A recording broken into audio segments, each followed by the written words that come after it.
আজকের ক্লাসে আমরা এমএস পেন্টে একদম বাচ্চাদের জন্য একটি জ্যামের বোতল এবং কিভাবে গ্লাস আঁকতে হয় সেটি দেখে নেব। সবার প্রথমে আমি এমএস পেন্ট ওপেন করে নিচ্ছি। দেখুন এখানে প্রথমেই আমি রাউন্ডেবল রেক্ট্যাঙ্গেল শেপ নিয়ে নিলাম এবং এটিকে ড্র করে নিচ্ছি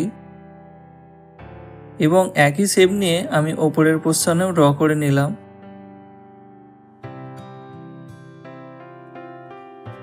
এরপর লাইন টুল নিয়ে আমি দুপাশে লাইন টেনে নিলাম।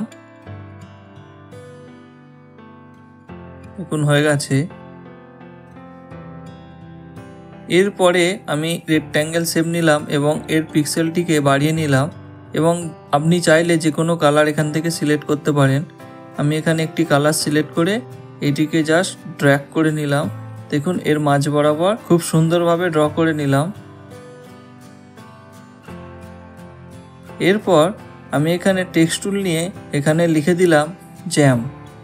এটির কালার চেঞ্জ করতে পারেন। আমি এখানে রেড কালার করে দিলাম।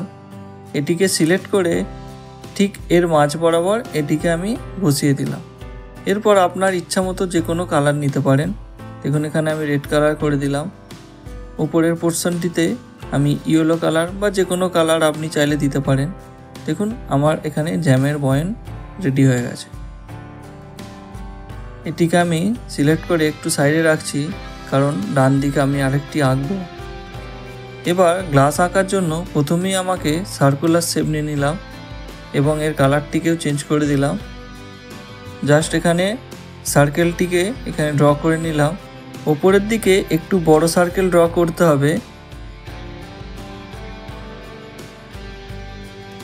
এবং নিচে একটু ছোট সার্কেল ড্র করতে হবে। দেখুন এখানে হয়ে গেছে। এরপর লাইন টুল নিয়ে আমি ওপর থেকে নিচে এখানে জাস্ট অ্যাডজাস্ট করে নিচ্ছি।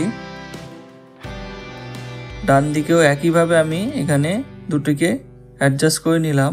এরপর আবার এখানে সার্কেল টুল নিয়ে এর যে থিকনেস আছে সেটিকে কমিয়ে দিলাম এবং আপনি চাইলে এখান থেকে কালো বা ওয়াটার কালারও নিতে পারেন। আমি এখানে কালো কালারই সিলেক্ট করে জাস্ট এখানে ড্র করে নিচ্ছি। এরপর ফিল কালার দিয়ে জলের যে কালার সেটিকে জাস্ট এখানে দিয়ে দিলাম। দেখুন খুব সহজেই একটি জলের গ্লাসও আমার তৈরি হয়ে গেল। এটিকে আমি কন্ট্রোল-S দিয়ে বা ফাইলে গিয়ে সেভ করে দিচ্ছি।